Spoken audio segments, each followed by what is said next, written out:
नाज़रीन, कंदकोट में 2 ॾींहं अॻु ए सेक्शन थाणे जी हद गुलशेर मोहल्ले में अगवा थियल मासूम निंगरी अलीशा चन्ना बाज़ियाब न थी सघी आहे, जंहिं सबब संदसि अमड़ खे बेहोशी जा दौरा पइजी रहिया आहिनि। मुख़्फ़ी बाड़ी जे वारसन आई जी सिंध खां नोटिस वठण जो मुतालबो कयो आहे। उन हवाले सां ॾिसूं था कंदकोट मां फरहान अली मलिक जी हीअ रिपोर्ट।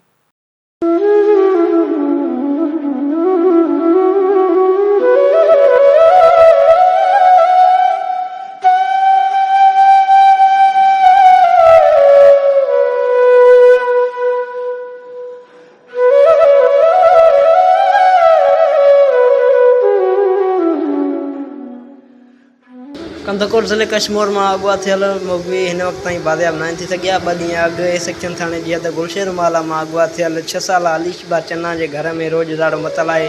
संदसि जी अमड़ बेहोश हालत में पियल आहे। अलीशा जे वारसनि SS न्यूज़ सां ॻाल्हाईंदे चयो आहे त धाड़ेलनि बाड़ेलनि कंहिं बि मूंसां राब्तो न कयो आहे। मां मिसकिन ग़रीब वेठो आहियां, तलो विझूं पीरनि ऐं अमीरनि फ़क़ीरनि खे मां इहो अर्ज़ु कंदुसि, मां ग़रीब आहियां, मिसकिन आहियां, महिरबानी करे मुंहिंजी ॿारड़ी वापसि कराई वञे। जंहिं बि वस वारे जो वस हली सघे थो, छो त मीडिया जे थ्रू ॿारड़ी आम थी वई आहे। महिरबानी करे असांजी ॿारड़ी वापसि कई वञे, मुंहिंजे घर मां मातम जो समा ख़तमु कयो वञे। मां उन इंसाननि जो शुक्रगुज़ार रहंदुसि। लॉ एंड ऑर्डर जो मसइलो सॼे सिंध असांजे डिस्ट्रिक्ट में आहे ई आहे।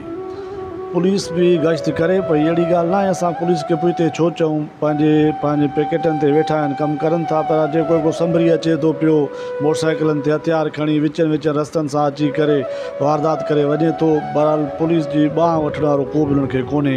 लॉ एंड ऑर्डर जो मसइलो तमामु ॾाढो असांजे डिस्ट्रिक्ट में ख़राबु आहे। असां त वस वारनि खे अपील कंदासीं त महिरबानी करे लॉ एंड ऑर्डर जो मसइलो हल कयो त ग़रीब माण्हू शहरी रही सघनि, न त हिकु थी आहे। हाणे कुझु हिंदू छॾे आहे, कुझु असां छॾे वेंदासीं, पर हर कोई छॾींदो वेंदो, डिस्ट्रिक्ट कश्मीर सॼो ख़ाली थी वेंदो।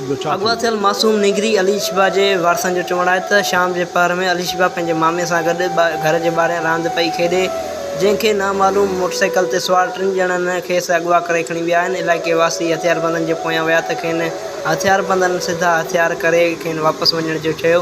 अलीशा जे वारसनि chief justice of Pakistan IG Sindh DIG Larkana SSP Kashmir Khan मुतालबो कंदे चयो त जल्द जल्द असांजी न्याणी समेत सभिनी मुग़वियुनि खे आज़ादु कराए सभिनी शहरियुनि वासियुनि मां बेचैनी ख़तमु कई वञे ऐं दिलि कश्मीर जो अमन अमान बहाल कराए वञे, जीअं शहरी सुख जो साह खणी सघनि। कैमरामैन फारूक हैदर मलिक सां गॾु फरहान अली मलिक, SSTV न्यूज़ कंदकोट।